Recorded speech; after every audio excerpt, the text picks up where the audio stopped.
Hello, everybody, and welcome to another socially distanced episode of MTG Study Hall. As always, I'm one of your hosts, Brett, and I am joined this week by Lily, JC, and Tam. We have I literally always say we have a lot to talk about, and now I think I'm often referenced that I say this, so we're going deep. We actually have a shocking amount of things to cover. We have so much new info. We're going to talk all about it. Before we do, Tam has some bookkeeping he's going to take care of for us. Absolutely. If you like the show and you want to support us, please go out to Patreon, patreon.com/TCG University.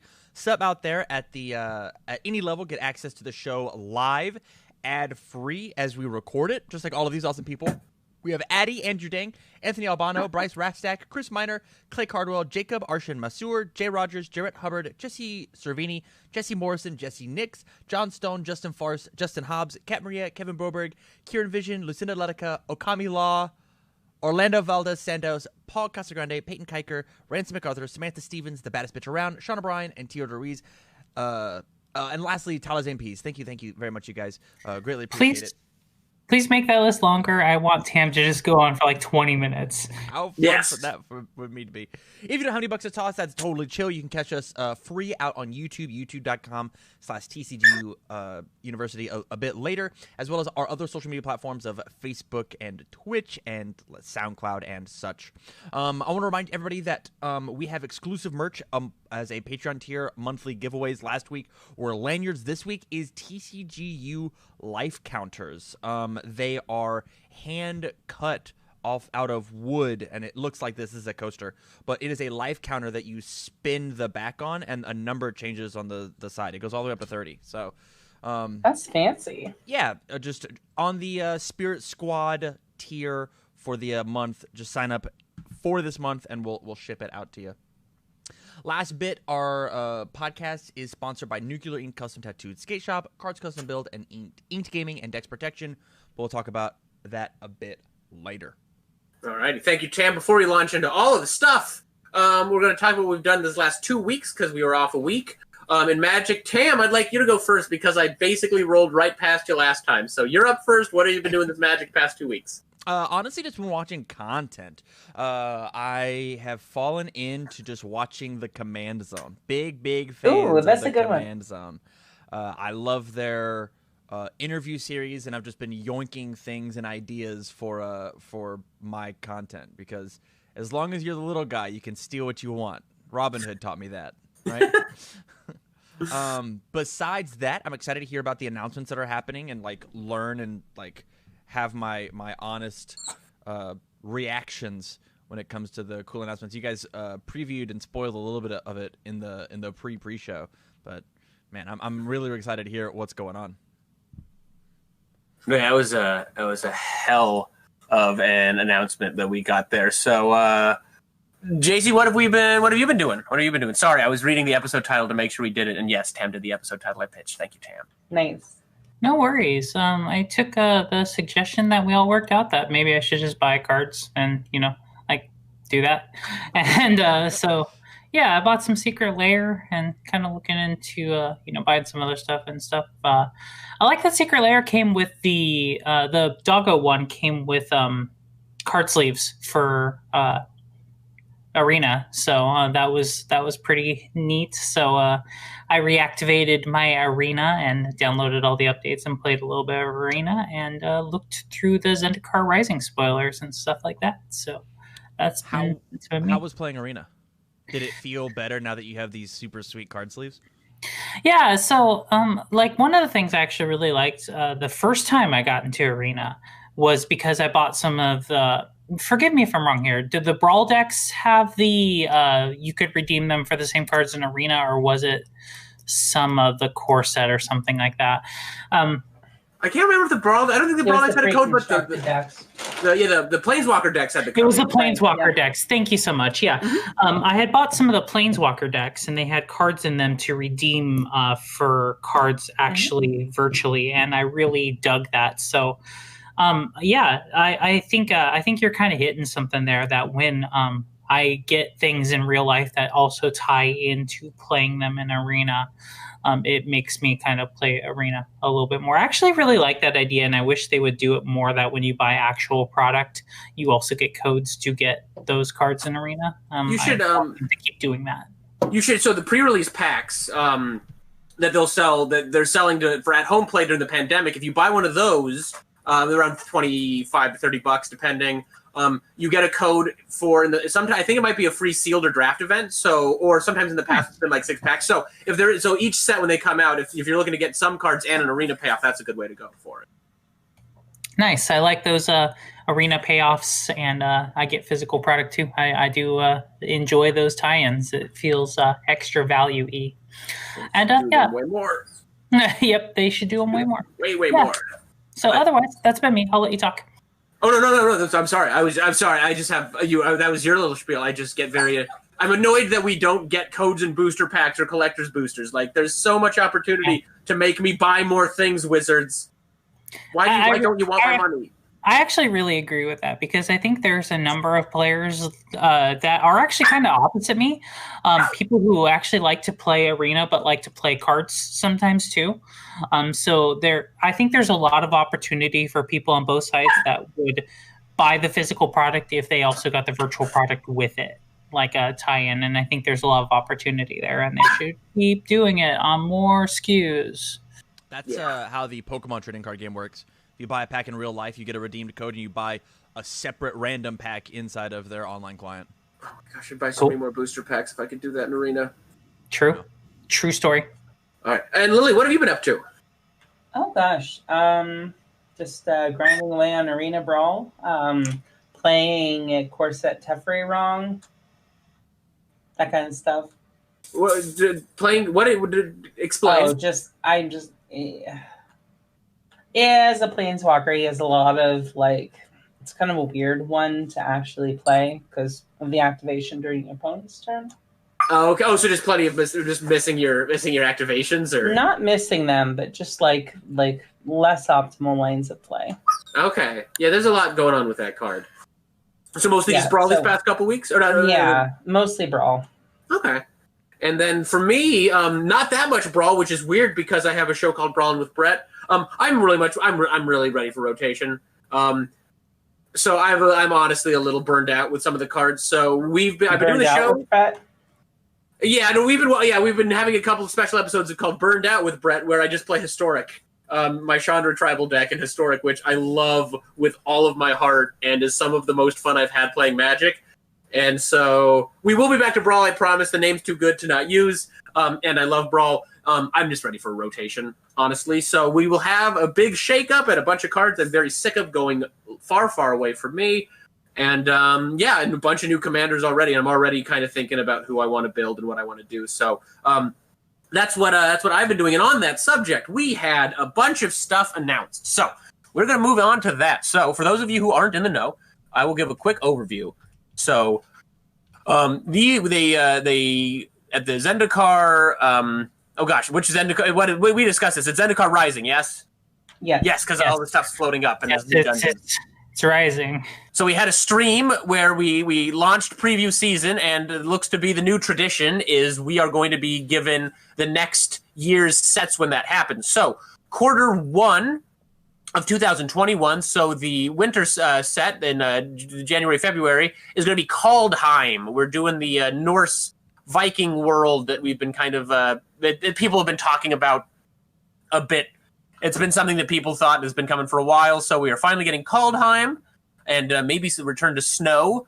Also, on Kaldheim, this is the first time we've got a previewed plane with the name that it was previewed with in the Planar Chaos deck. Yes. In the Planar Chaos set. The other two were Theros, which was called... oh god, I cannot remember. But we had Theros, and we had Tarkir, which was Munsang, when it was previewed. Yes, they were going to use those names, but then they ended up having some issues. You got to translate them into different languages, stuff like that. So this is cool because Go ahead, say again, JC. Maybe with a return to snow, we also get a return to banding. No, I'm just kidding. Yes, that's what we had a Corset. There's a card in a Corset Planeswalker deck with the word phasing. Anything is possible.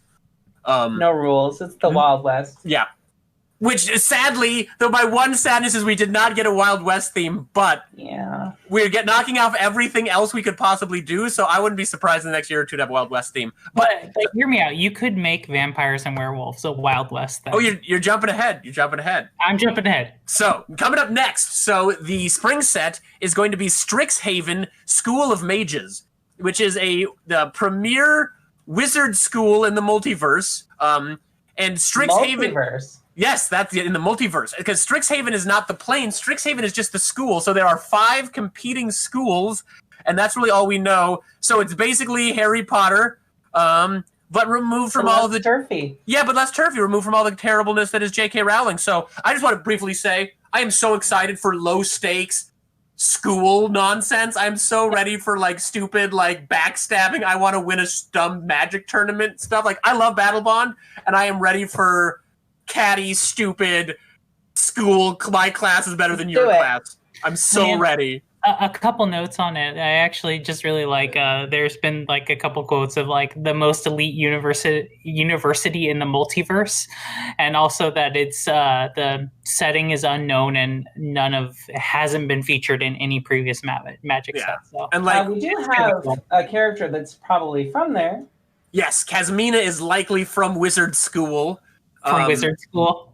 Although apparently the rumor is that she was originally from Eldraine, but they didn't like they weren't able to fit her in. That's right, because they ended up having to do a lot of different walkers with Eldraine. I don't know if that's true. That's a rumor. But we will find out. I would not hate some Kasmina, and I'm curious if we're going to see just the 5 colors, or I'm kind of hoping for unbalanced classes. So some maybe a 3-color one, maybe one that's just like artifacts in blue. So that's pretty far off. So baseless speculation. But if it's the 5 schools of magic, whatever, that's fine. I think that's kind of easy. So if they wanted to do enemy pair, ally pair, or I think the most exciting thing would be to do an enemy or allies. I don't think we're probably going to do wedges or shards, but I would not hate an unbalanced one where maybe one's a wedge, maybe one's a shard, maybe one's artifact.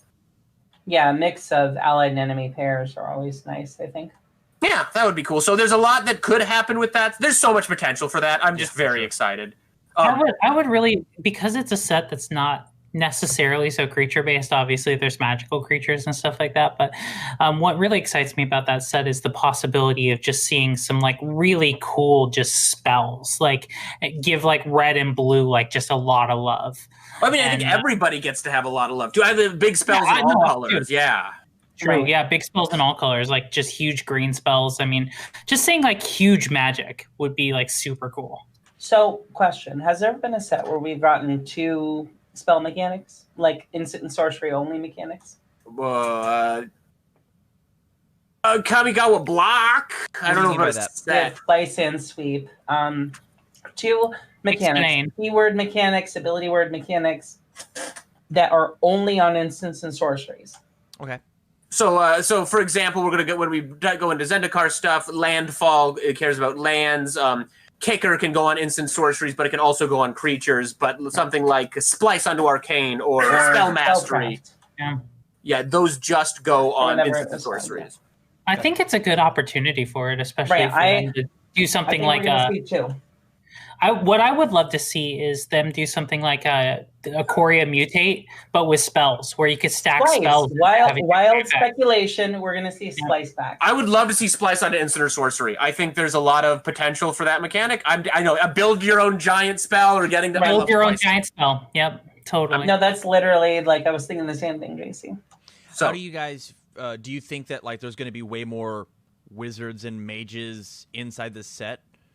Yes. Like the archetype? Is that the right word? We have to jump go ahead. So what you're saying is actually like, on the card wizard. The creature type. Yeah. Or the job type or whatever the proper noun is for magic. So we're going to be talking about Zendikar spoilers in a bit. So in Zendikar, one of the things is we have lateral class tribal in Zendikar with a mechanic called Party that cares about having a wizard, a cleric, a warrior, and a rogue in your party. So yes, the Wizards has been talking about a desire to make their because they used to be able to go have multiple stays on a single plane. It was easier to combine the mechanics. When you were going to 4 mechanically distinct places, it's harder. So one of the things they said they wanted to work on was making the mechanics kind of feel more like they flowed. So so we have that party mechanic. So I would not be surprised at all if we see some serious wizard support, because that will help feed those Zendikar cards. Oh. And I've got a real good transition. But go ahead. Oh, just one last spoiled speculation about Strixhaven. I think we're going to get Sorcerer as a creature type. I wouldn't be surprised because because we might be getting a couple new creature types like Sorcerer, perhaps Bard, because instead of the core set, the summer set is Dungeons and Dragons, Adventures in the Forgotten Realms, name possibly changing. I got chills when they announced this, which I realize is ridiculous and kind of lame, but I really like Dungeons and Dragons. I used to read those Forgotten Realms books. We've talked about this probably for hours on this show at this point. Dungeons and Dragons and Magic. They told D&D fans, like, tune into the Magic stream. There'll be something you want to hear. And I was thinking, okay, maybe we'll get I was expecting a Zendikar book, because we have like a Ravnica book and we have a Theros book. So it's like, oh, we'll have books. We'll have like a D&D book, whatever, which is cool. I just don't care as much about that. For sure. I was thinking best case scenario, we were going to have the announcement that like, oh, we're going to do the Godzilla treatment in Zendikar and do like Forgotten Realms characters Zendikar, because Zendikar is so like it's their D&D world, and it was literally like the party is a mechanic. Yeah, even the artwork, like the artwork feels very Pathfinder Dungeons and Dragons. No, that was the intent. And I was thinking because of Zendikar, we weren't going to. I was thinking like, oh, when they announced Zendikar, it's like, okay, we aren't going to get Faerun. We're doing a full standard legal Black Border release in Dungeons and Dragons, and the Dungeons and Dragons logo is in the set name, which why wouldn't it be? Yeah. Cross promotion. I mean, I don't care if it's. I mean, my thought was when they announced it, I thought it was just going to be Faerun. It's Faerun, right? I'm not saying the wrong place. Yeah. That's Forgotten. Faerun is Forgotten Realms. Yep. Okay. Because I like the show. I hope. Yeah. Oh, that's a good point. Yeah. Yeah. Okay. No, there's in my head I flip it around. Sometimes there's a couple different D&D worlds I flip it around with. But the set symbol is the dragon too. Yeah. Like this is one of the smartest plays that they can make. Honestly, I've got a friend who is like head first into Dungeons and Dragons and like stopped playing Yu-Gi-Oh, and I bet this is a way for, if you give him 2 Magic decks that are set in the world of D&D, he's gonna buy 2 starter decks. So for him and his brother to play. I want to keep. No way he doesn't. I want to keep talking about this, but we're actually going to we're going to focus in on this later on in the show because it's such a big thing, and we will be talking about this over the coming months leading up to this set because there's a lot going on. So I want to pause a little bit of the talk here. Very exciting.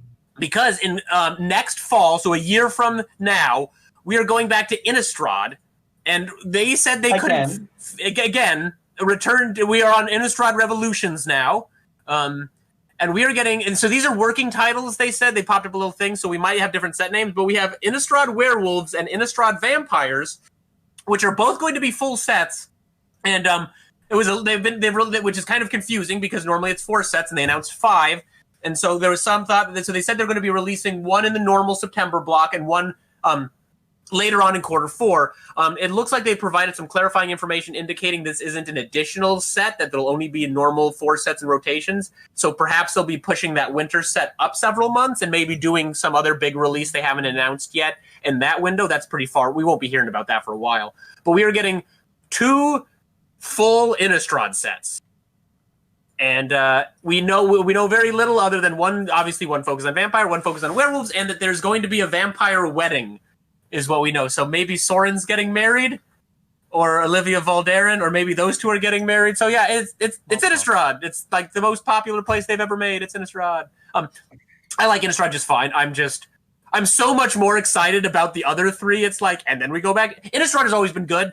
And Innistrad means flip cards, and flip cards are some of my favorite cards. So, like, I am certainly excited, but I'm more excited for the other sets. But Brett, I can finally realize the dream of a werewolf deck. Maybe. I mean, obviously you could build one currently with the werewolves that are out there, but it's not good. They don't have we're finally gonna get a good werewolf commander, and if they don't give us the good werewolf commander the 3rd time around Wizards, what the hell? Exactly. However, we will be at a point where we have critical mass of good werewolves for Commander deck. Mm-hmm. So we're not quite there yet.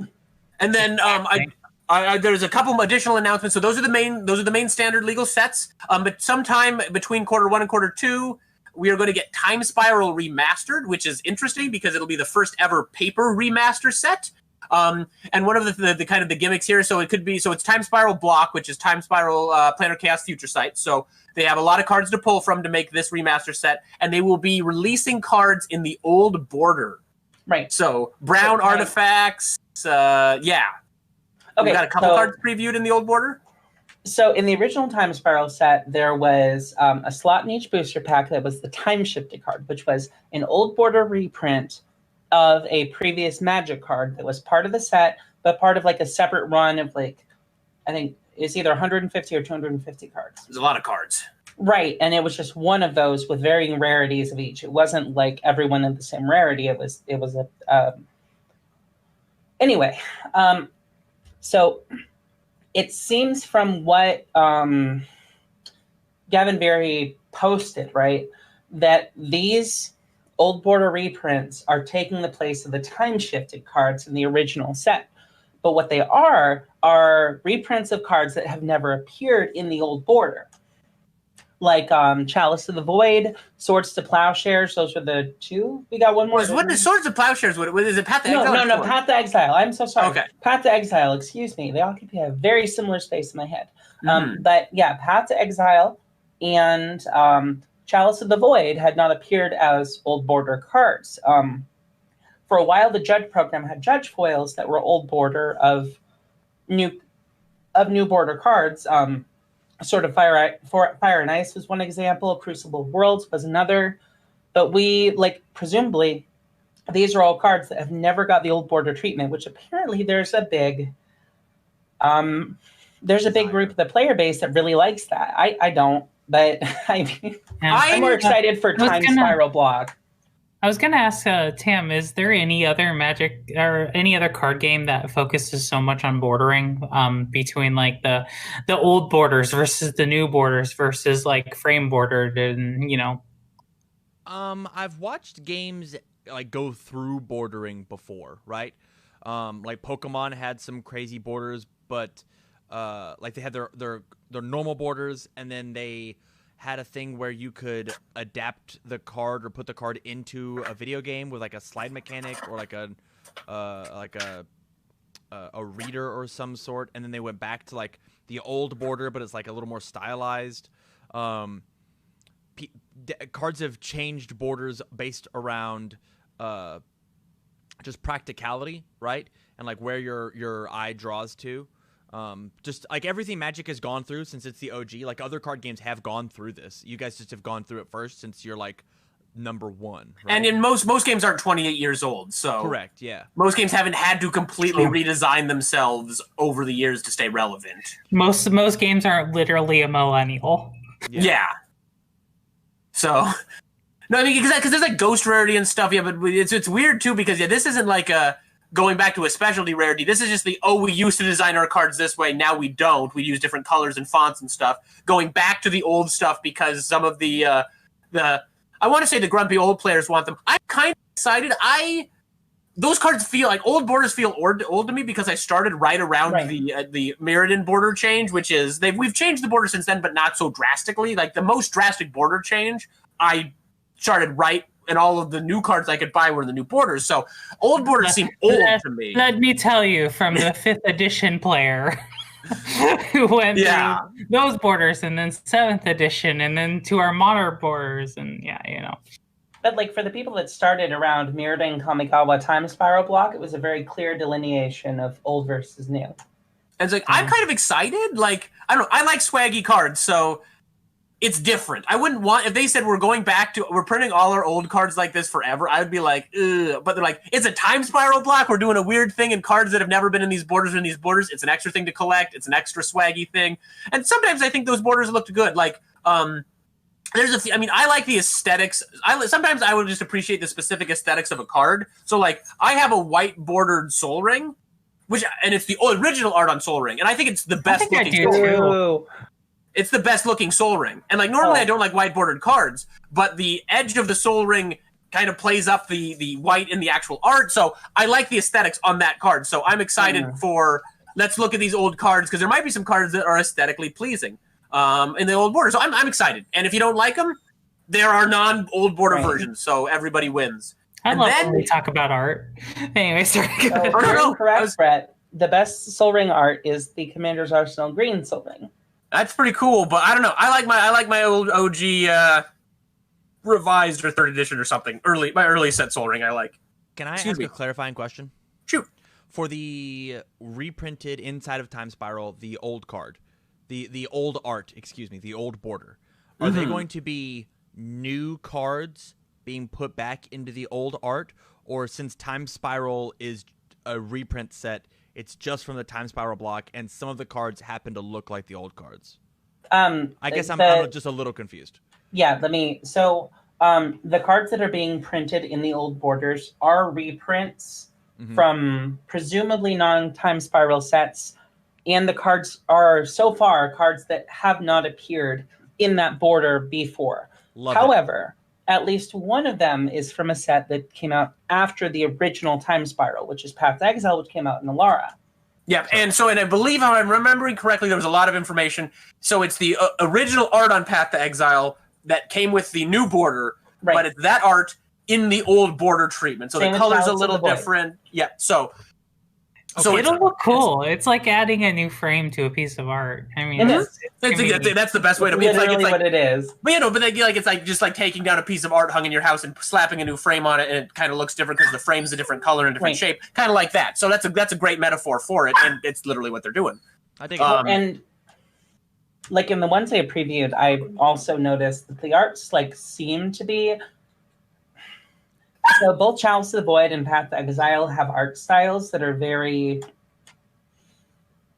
I don't want to say characteristic of early Magic, but they do not look out of place in early Magic. Yeah, I'm curious. I'm really curious if they're going to give us an old border walker. Because oh my gosh, that would be so cool. Do you mind, Sculptor? I'd be so down with an old border walker. But okay, so that's Time Spiral Remastered. The other. We know 6 things. So the last one they told us about is we are doing Modern Horizons 2. So sometime in the second half of 2021, Modern Horizons 2. And oh my god, I'm glad they told us this because people could stop talking about it. Enemy fetch lands are being reprinted in Modern Horizons 2 at Rare, and the pack should be a similar price to Modern Horizons 1. So $5 to $6 packs with fetch lands at Rare. Can we please stop talking about it now? My god. They told us they're coming. It takes them a long time to adapt. I know we need fetch lands. I'm super big on reprints. I'm happy. I just don't want to talk about it anymore. So we're getting Modern Horizons 2, which I was talking to Kat about this. I'm excited. My condolences to Modern players. I'm sorry that your format's going to get fucked again. Who's playing Modern right now? So, yeah. Why is it going to get fucked? The last time they did Modern Horizons, that was like Hogak. They had to ban a bunch of cards, and the cards in Modern Horizons did a ton of they shook up. They had to ban Arkham's Astrolabe in a bunch of formats. They had to ban Urza. Modern is a completely different format than it was, and it's also affected the Eternal formats, and that's kind of bothered some players. As a Commander player who wants more powerful cards and old characters brought into the game, it's all gravy for me. I don't care if they ruin Modern. Reference our previous shows for their differences in design philosophy going forward now. And, So, Tam, to give some context here, unlike Time Spiral Remastered, Modern Horizons will contain new cards that will enter, presumably, we don't technically know. It would be weird to do it otherwise. So that will enter the Modern and Legacy formats directly, bypassing Standard. And Pioneer. Sorry. No, it's relevant. When they did that the first time, that was the first time they had done anything like that. Other supplementary products that had new cards would go straight into Legacy because every set is part of Legacy. But that was not the case for Modern. So when they did that was it last year? Yeah, when they did Modern Horizons, that was the first time they had done anything like that. And they fucked up their format because, of course, they did. And mostly because when modern players were used to cards only coming in from standard, and standard price power level had really been smooshed down, so they were like, here's free spells, here's Hogak, here's Arkham's Astrolabe, here's Urza. We want Urza to be good. Card. Urza should be good. Let's make Urza really fucking good, guys. So, yeah, I mean, it was an awesome set. The limited environment was awesome, and like one of my favorite commander decks is a card for Modern Horizons. I built Yawgmoth. Yeah, so like. It was, as a commander player who likes limited and doesn't give two shits about, like, I want good things for modern players and I want good things for the game. I don't really, the state of modern on a weekly basis does not affect me. So I'm excited we're getting cool new cards and I get more fetch lands for commander. My condolences to people who care about modern. Maybe they learned their lessons, but it's Wizards. They probably didn't. Let me pivot us just ever so slightly, right? Sure. So Magic has a ton of formats.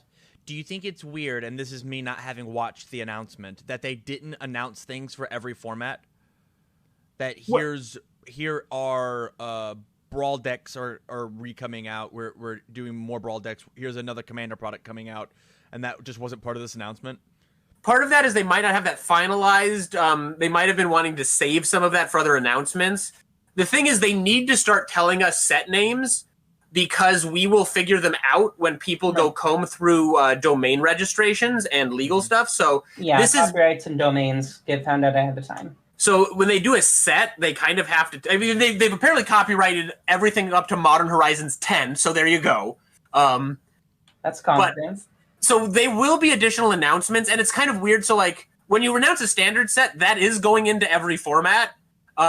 We know that there'll be some kind of commander deck. They also. It's weird because they mostly want to talk about Zendikar. And so we're talking on our podcast. We're going to spend a quarter of the show talking about Zendikar. That is what is coming out, and they want us talking about Zendikar. They want us talking about spoilers. They want us thinking about that. And we won't shut up about D&D. They have to tell us because eventually we have to know. But it's like most of the video was like 30-plus minutes long. 5 minutes or less were, and here's the next lineup. Got it. They want to go into that later, but they have to tell us. But it's also hard not for us to be. We haven't even eaten our Zendikar and our Kaldheim, and I can't stop thinking about a set that comes out next summer. Right. Yeah. So they have to try to control the hype. Well, because like part of it's too, like for me, it's like Zendikar does feel very like Pathfinder Dungeons and Dragons, like in the way that they do Zendikar. So them literally announcing a Dungeons and Dragons set that's going to come later is like very much like, well, I could have the Magic equivalent, or I could have Magic crossing over into this, and it's like hard not to be excited about that thing that's coming down the road, you know? So this isn't the let's get you hyped about next year. It's sort of that, but it's mostly let's get you hyped about Zendikar. We're going to tell you about next year because we have to tell you at some point, and we'd rather it come from us than it leak because Wizards has been leaking like a sieve these past several months now. Lily, you're absolutely right. We need to stop that hype train. You can't stop the hype train. Yeah, the hype train is real easy to jump on, and that's the thing. I wanted to do nothing but talk about Forgotten Realms. We're going to Faerun. We're going to Faerun in D&D, but we should probably talk about the set that comes out in 2 weeks. There's no way it can be canon. Well, okay, we're going to save this. We're not talking. We are saving. Not talking about this. We're saving our dessert for the end of the show. Let's talk about Zendikar. So that is the upcoming year. There's a lot there. We will be talking about this stuff again. We will have, at some point, I'm sure we'll do some baseless speculation things. There's plenty to baselessly speculate about. But let's focus on the set that is coming out this month. Big shout-outs to our sponsors this week. We have Nuclear Inked Custom Tattoo and Skate Shop. This episode is sponsored by Nuclear Inked Custom Tattoo and Skate Shop. At Nuclear Inked, you will find a very inclusive environment with artists that share your interests in nerd culture and fandoms alike. Nuclear Inked prides themselves in being Omaha's premier all-custom tattoo shop. So if you're looking to get a custom tattoo, please check out Nuclear Inked here in Omaha, Nebraska. A link will be in the description down below. InkedGaming.com. Are you looking to get a custom playmat? Well, then we suggest you check out InkedGaming.com. They have custom playmats, dice bags, mouse pads, and so much more. They have recently added a stitch option to all of their playmats. That's what I get. And mouse pads as well. Inked Gaming lets you play your game with your style. If you want to get 10% off your entire order, please use the code TCGUniversity, all caps, no spaces at checkout, to help support the channel by customizing your game to your style. Cards Custom Build.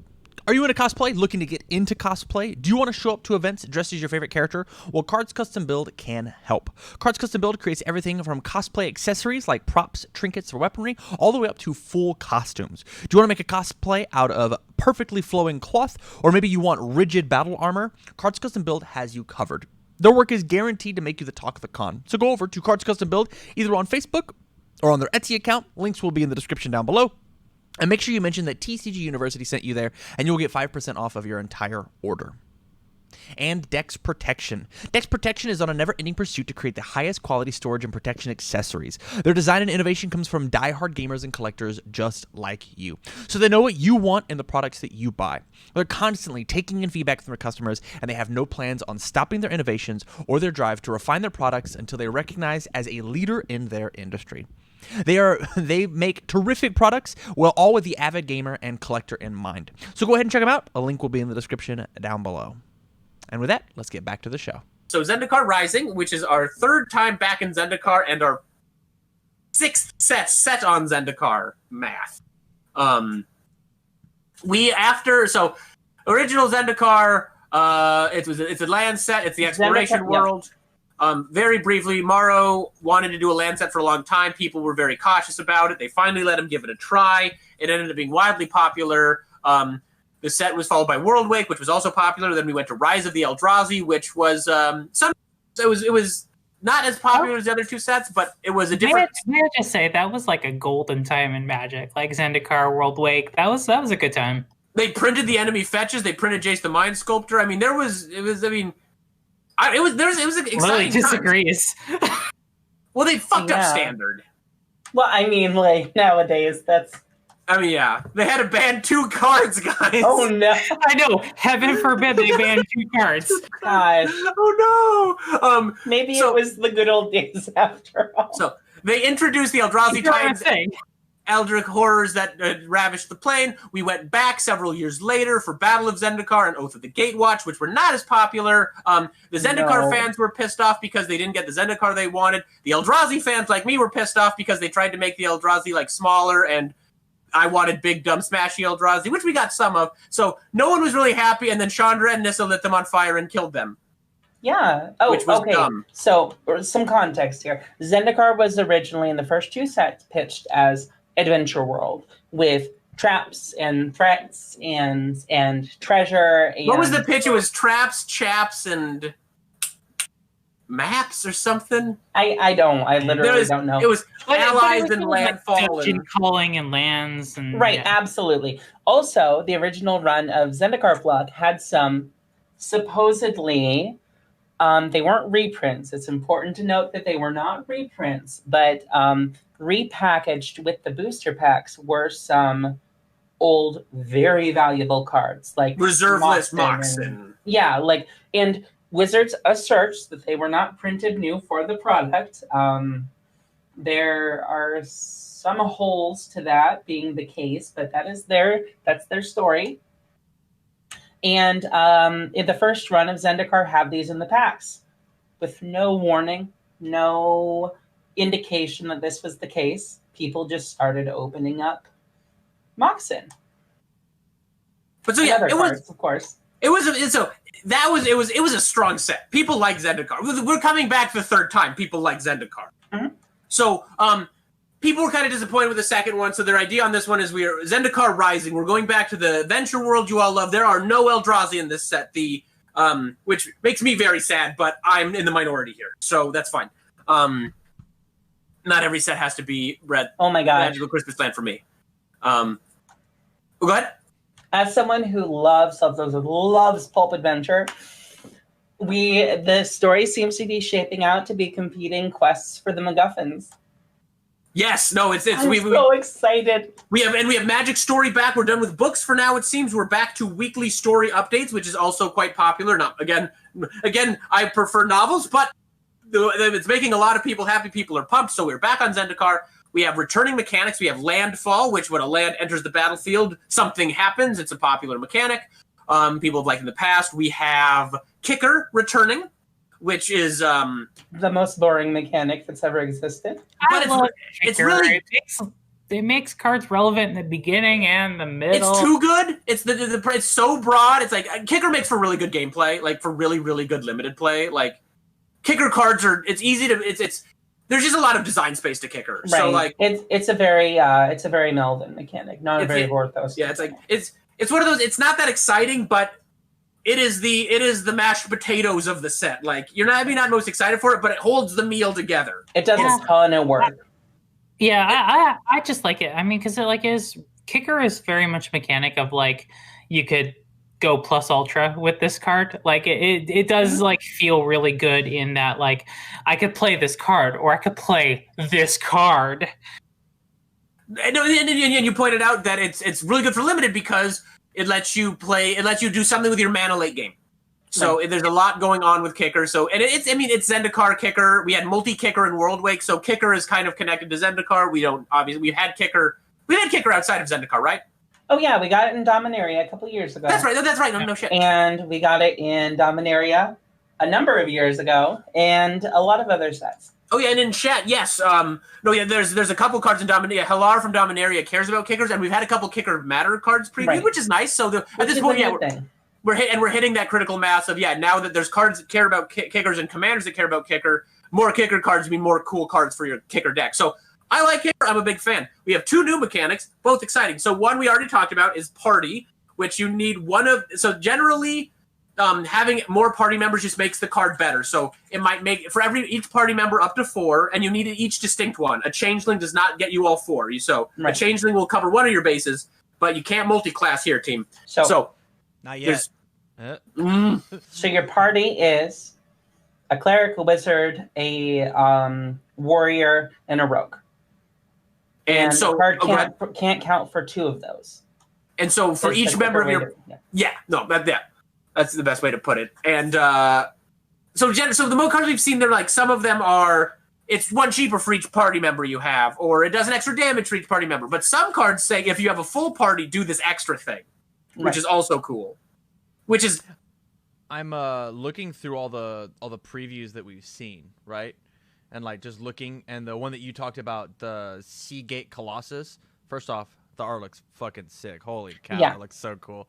But like having 4 dudes on board means that your 7/5 is a 3-drop, which seems pretty neat.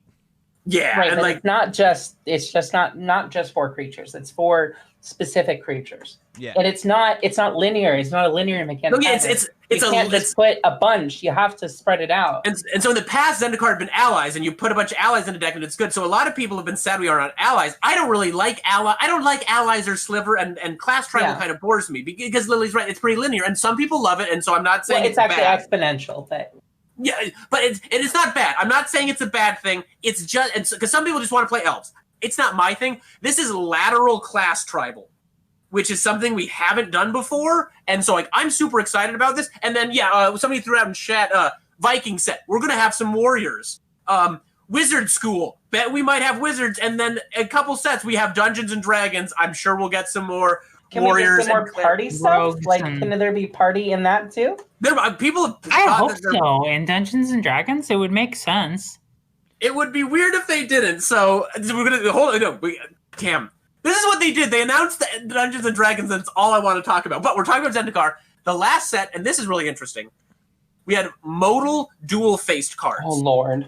So these are dual-faced cards. In the past, so generally dual-faced or transform cards. You have the side that you play, and then after something happens, you've achieved something, you put a payment into it, you've waited long enough, werewolves, a certain amount of spells have or haven't been played, it'll flip over. Sometimes they flip back, sometimes they stay transformed. This card is either one. You get one. You don't get both. So it can be this or it can be that. So we have 6 lands of a hypothetical 10-land cycle that Morrow said will be finished soon. Interesting, but we'll put a pin in that. So we have 6 lands that are one land or the other. So one side's green, one side's red. You pick which one you want, and that's what you get. You don't flip it. It is what it is. And they also come into play on tapped. Technically, this could be a 20-card cycle, but because what does that mean? Like how mechanically are they gonna be printed without the magic back? Yes, correct. This is one of the so dual-face cards have been a thing since the original Innistrad, which is how they did werewolves and other horror tropes that involve transformation. For sure. So these things, have you ever played Duel Masters? I have not, but I did get to play with Innistrad, so like I Right. do know how it works. My question was, Okay. is, do you have a proxy card for this land? Or do Yes. you, No, like, okay, pull well, it out kind of of. your sleeve and turn it over and put it back? Right. There's That's there's one option, two options. but there's also the checklist cards. Got it. And so these ones, instead of printing off, it's one of these cards. It just is there's a card that's a magic bag, and the other side is blank top line, blank bottom line, room for you to write stuff to remind yourself. So you'll write the name of both cards in the top two, and then you just write yourself whatever notes you need to remember for it to be in your deck, or you just stick it in a sleeve. And if you need to play the other side, you pull out of the sleeve, you put it in. So you can do it however you want. Most people will probably just do the sleeve. Some people really don't like that, so they do have the little card. So in the past, they've done the checklist cards where, like, here are the 20 flip cards. This one, it's just blank. Write in what notes, put the two names of the card so it's clear to your opponent what card you're playing. Interesting. And this is a really pushed dual land cycle. Oh my lord! But not just that. The mechanic is really pushed. Because they're all of them have a dual face land, like have a land on the other side. So we have the lands. So we have a cycle of dual lands. But yeah, Lily's right. The other ones are land on one side, spell or creature on the other, which is really good. Don't like that. Oh, I'm so excited. It seems good. Awesome. It's fun. It feels too close to companion to me. It is date. Oh, go ahead, Lily. Okay, so one of the fundamental things that makes Magic a good game, and a feature of the game, not a bug, is the way that the mana system works. That you have to balance resources and stuff to do. You have to manage your gas and your actual support to run, right?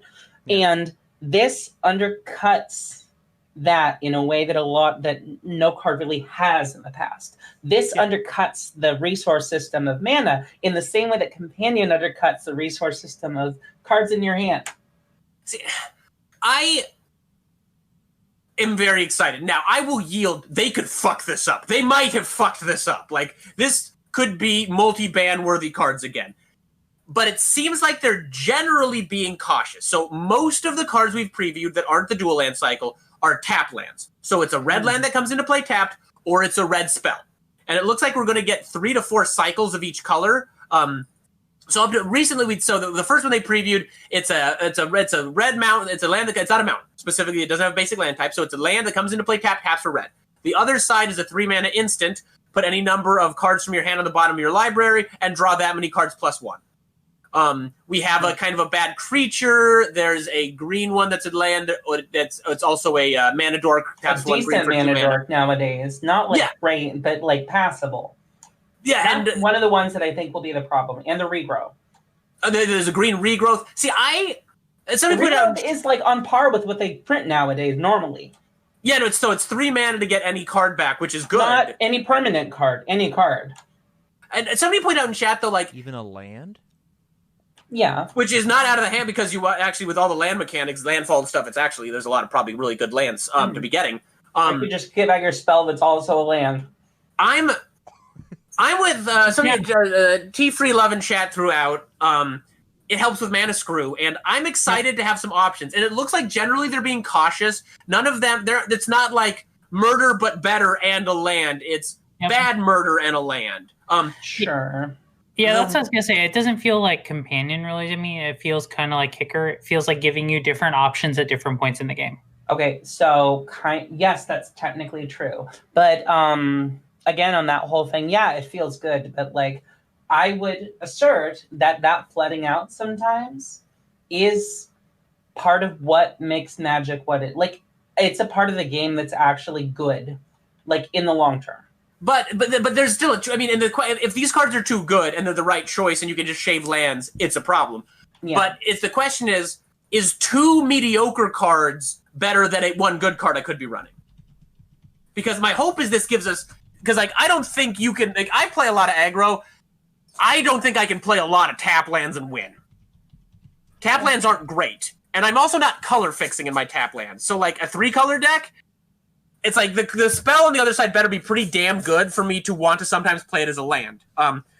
The White Mythic is interesting because the White Mythic, the land side is taps for white, it comes into play tapped, or you can pay 3 life to have it come into play untapped. And the other side is like 8 mana, make 2/4/4 7 mana, make 2/4/4 angels, and creatures you control are indestructible to the beginning of your next turn.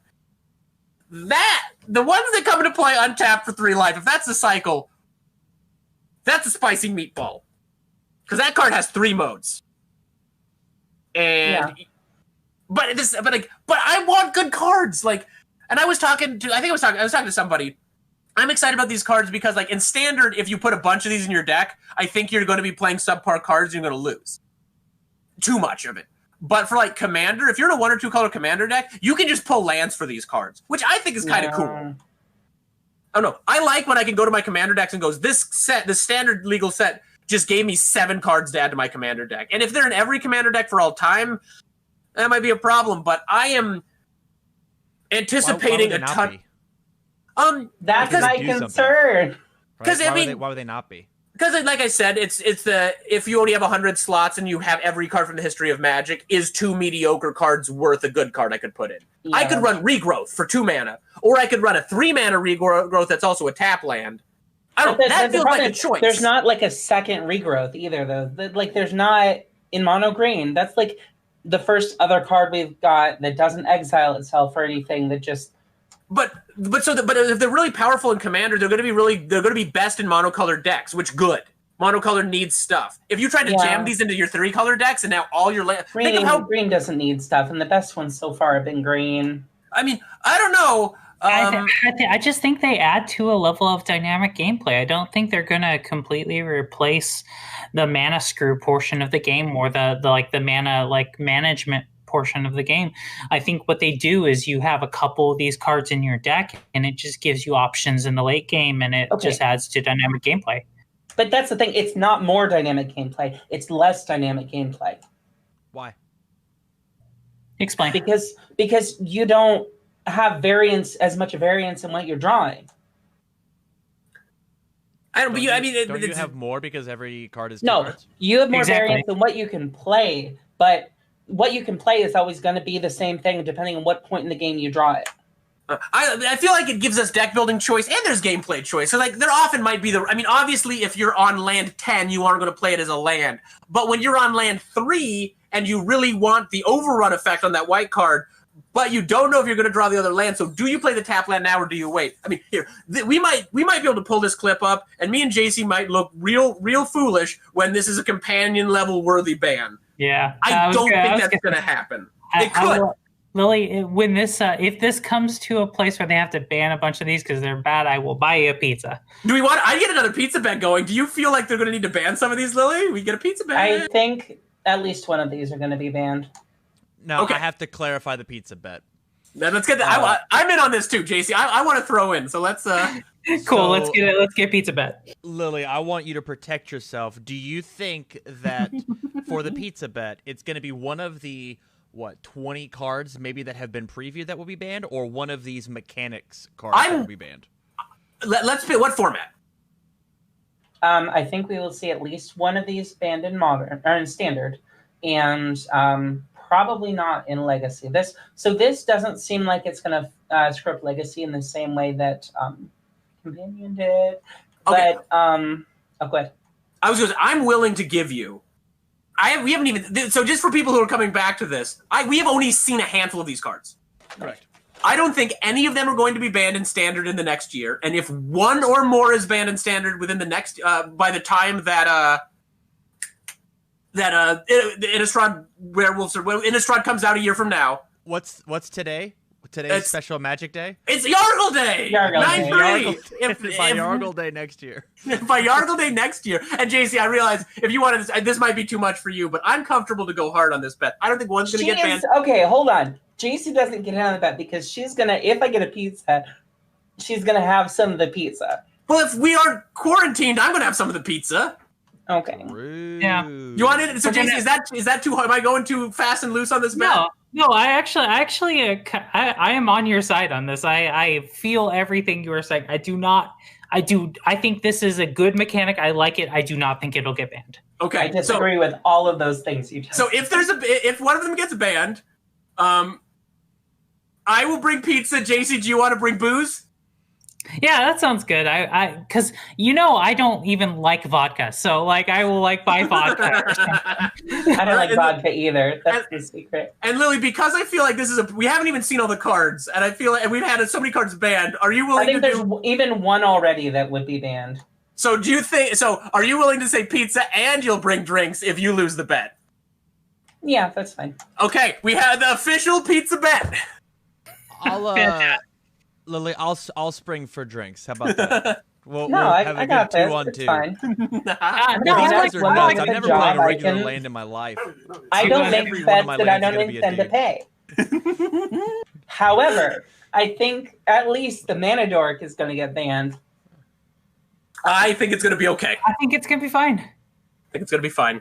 Think of, even for a commander, think of how bad those precons are when all the lands are tap lands.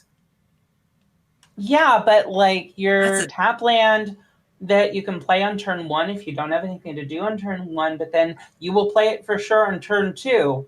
Like, that's a really good card. And they seem good. Like, I love this mechanic. It might be way too good, but I'm excited that they are trying. I don't know. This doesn't seem as scary as Companion did to me. Maybe I might be really wrong. What else? I didn't think Companion was scary. That's true. Right away, eventually, I started to get pretty quickly. I turned the tide on that. Once I started seeing Legacy deck lists with Garuda, I was quickly like, oh no. And I don't think it's good for the game. Lily, how do you feel about things like I'm still looking at the preview list because I don't know any Magic cards. Cleansing Wildfire, being able to destroy target lands inside the set. What if like every color had something to do with no. So or something like that? The problem isn't that it is a land. And the problem isn't that it is a spell. The problem is it is a spell that takes the place of a land. I mean, and the fear is if these are good enough, or the 3 life isn't enough, if there is a full cycle with this whole 3 life payment thing, and I acknowledge I could be super wrong here. The fear is now I'm running 14 lands.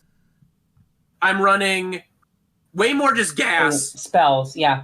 And hey, with Best of One Arena Shuffler, I'm still going to get a decent land-based opening hand, and now I've just got gravy, and and I can just start. I don't have to go.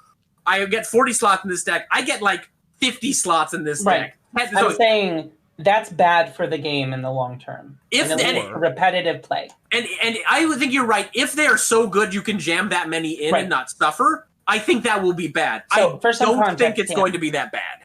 If everybody in Standard takes 4 forests out of their green decks and puts in 4 of the Mana Dork, that's ban-worthy. That's a problem. Huh. What if I never played a real land ever again? What if with this mechanic a problem too? Now that I think who needs lands anymore? Lands are so 2019. It's 2020, baby. Do it.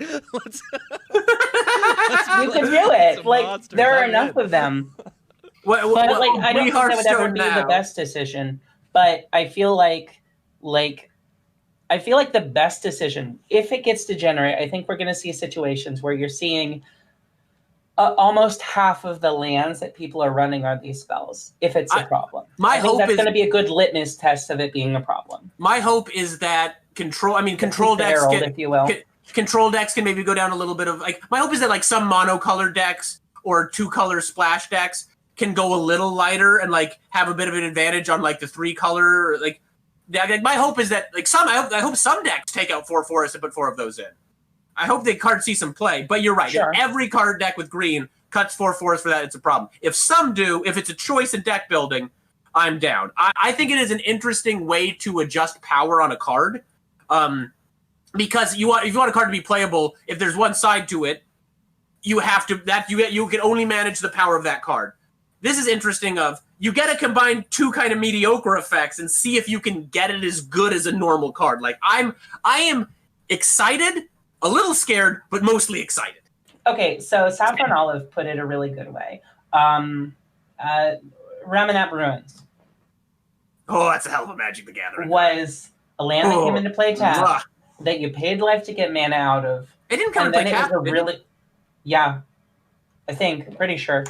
I'll check. The red ping burns you for 1. It might have been. I thought they did both. Anyway, so like that, it's a land, right? But then later, it's a really bad spell, and it was so good. like, granted, you didn't have to commit early on to one or the other. That's an important distinction. But is it enough of a distinction? Oh boy, that's a Ranapap. How do we spell that? There it is. There it is. R-A-M-U. No, but Ranapap doesn't come into play. Okay, that's fair. That's fair. But I think it is the closest thing to what we've seen here. Maybe, but I think, if I buy you pizza, it'll be because of one of those mythics needed to get banned. Sure. The tempo loss of a tap land is huge. Okay. And Ranapap was really good because we could play it and get red mana on it when we needed red mana. So we could run that and Goblin Chain Whirler. That's true. It is a cost when I have to put a tap land into play. That's true. Yes. Okay. Yeah. But I do think, like, okay, if one of these gets banned, it's going to be one of the ones where you can avert the coming into play tapped, or it'll be one where the point in the game where you're playing them is too close, like the Mana Dork. Mm-hmm. Yeah, you'll play the Mana Dork on turn 2, or you don't have a 1-drop, so you play the tap land. It wasn't really a cost. We didn't have a 1-drop. Oh man! And I think right now the Mana Dork is like top of my list of what might be banned. I don't disagree with that. Like, if one gets banned, that seems scary. That seems good.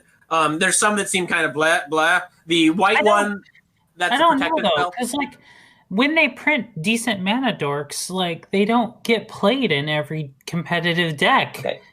They do. Well, I mean they do, but do they get banned?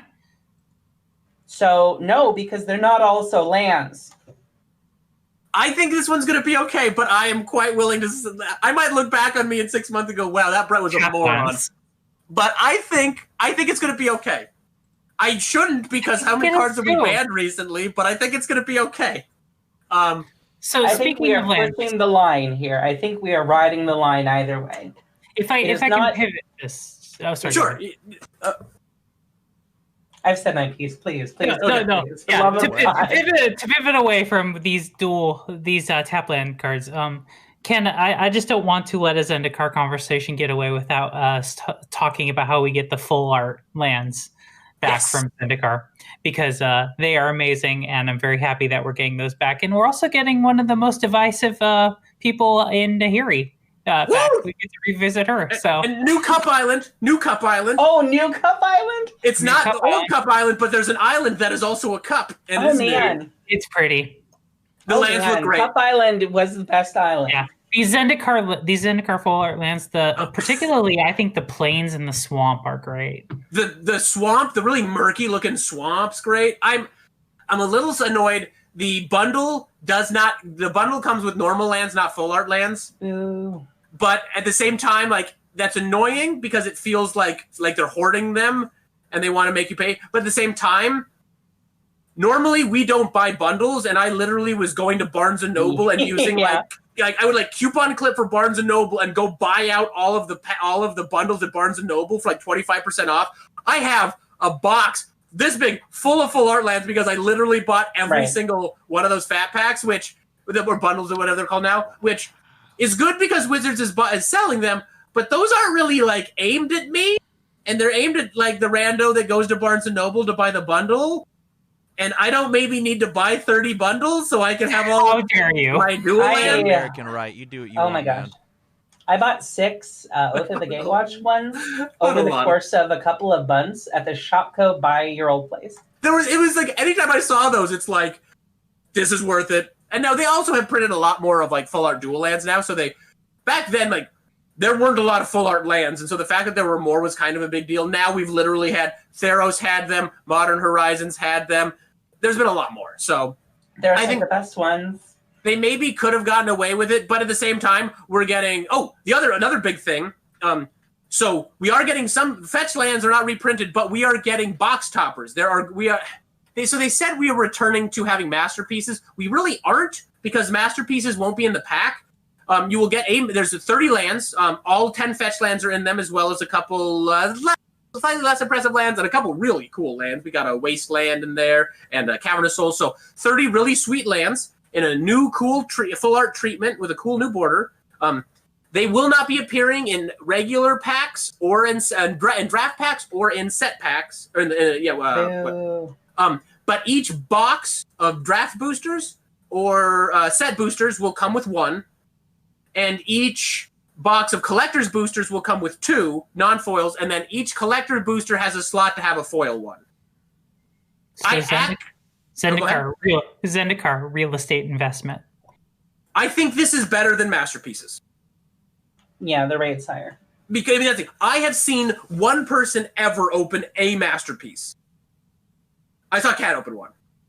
Oh, I opened my box I won from the pre-release for Zendikar, the second Zendikar. Then I know 2 people who opened one. There was like 1 or 2 per case. And it's one of those weird, like, it's worse for little Janie. I'm not going to say little Timmy because I will not be like Rudy. It's good for the less enfranchised player who goes and buys a random pack and opens a cool, sweet thing. But that's probably not going to happen. So the person, I mean, this benefits me. The person who's going to buy 1 to 2 boxes gets them, which I like, but I'm obviously biased. Don't say. I don't know. I like if the player who doesn't buy all the things and isn't a whale can go to GameStop and get a Mew. I don't know. But you can get a full art foil Nahiri. There's still cool showcase stuff in the regular packs.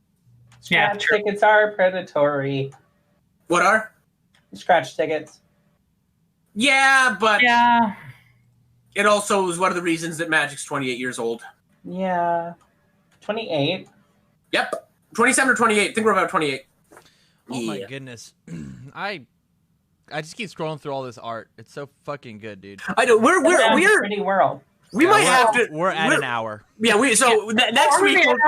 Okay, two cards real quick. Omnath is awesome, and I really like the art of Prowling Felidar because movement and art is hard. So somebody put basically everyone in this art is like swinging from something or climbing something, which is appropriate. It's evocative. The whole place is falling apart, or coming together, and like the story. My understanding is like because of the royal getting all messed up, a bunch of like weird dungeons are floating up, so everyone's like having a weird gold rush towards the MacGuffins. Nahiri is one of my favorite characters, and like if they print, I want a tier 1 equipment deck in standard again. I want a Nahiri equipment deck. Oh my gosh. It doesn't even have to be swords. Like I used to play the Quest for the Holy Relic Argentum armor deck. Give me a reason to play Nahiri in standard, and I will make, if Paw Blade becomes tier 1, I'm going to be a happy camper. Oh my gosh. Those equipment that attach when they enter the battlefield. That's pretty good, right? I'm going to talk more about this art in the post show, I think. Yeah, so we're going to wrap the show up, actually. Next week, we're going to spend a lot of time talking about Faerun and what that means and baseless speculation. I guess we talked about the current... oh my gosh. So we're going to talk some more cards, and next week we're going to talk more cards, too, because we're going to have another week's worth of spoilers. So if you want to hear us talk more about that, stick around for the post show. If you are watching this on YouTube when it regularly comes out and you want to hear more of us talk about that, that's not a problem. If you do the bottom tier on Patreon, just $1 a month, you'll have access to the old full shows on Patreon, where we get weird in the pre and post shows. So we're going to wrap things up. Thank you all for tuning in. I'll be doing probably some more historic streaming, honestly, on Wednesday. Once the new set drops, we'll be making new Brawl decks. And if anyone has a commander they want me to build out of the new set as they get released, drop a comment in the video, message us on the social media. You can hit us on the Discord. I do try to pay an amount of attention to the Magic Discord. That's also what I post when I'm going to stream. Normally it's around 6:30, 6:40 Central on Wednesdays. So I'd love for you to join me there. And anyone else have anything we want to plug before we wrap things up? Well, okay. We will say goodbye to you all. See you in the post show, hopefully. Stay safe out there, everybody. Have a good one. And make sure to remember who you are.